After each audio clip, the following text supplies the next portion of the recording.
Do you have anything in this book about the Olmecs?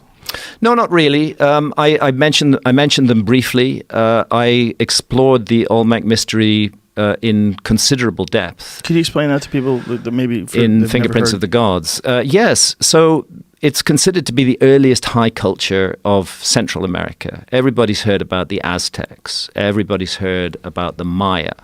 But before the Aztecs and before the Maya, there were a culture who are referred to as the Olmecs. Again, we don't know what they called themselves. That's what the Aztecs called them. They called them the Olmecs, and it means the rubber people because that rubber-producing area of Mexico.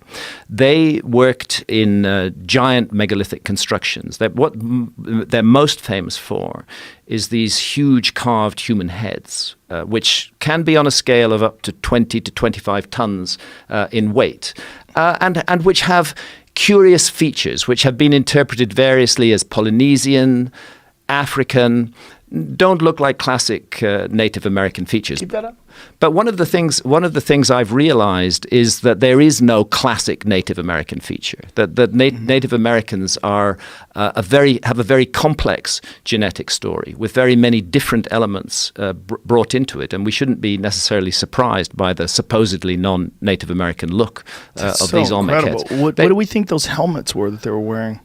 Nobody knows, because no physical example of such a helmet has ever been found, just like no physical example of an Egyptian pharaoh's crown has ever been found. All we see is the stone reproductions of them. Do they universally wear these helmets in these stone reproductions? They pretty much all wear these helmets in the Olmec stonework. There's another fascinating figure from La Venta, one of the Olmec sites, which is the earliest ever image of a plumed or feathered serpent. The feathered serpent is a famous icon in Central America. Quetzalcoatl, who's the god of peace, the bringer of civilization, who is associated, for example, with the famous pyramid of Kukulkan, which is just another name for Quetzalcoatl at Chichen Itza, where on the spring equinox a shadow effect creates the image of a serpent coiling down the stairway and joining with the carved head of the serpent. There's the image from La Venta. That's the earliest image of a plumed serpent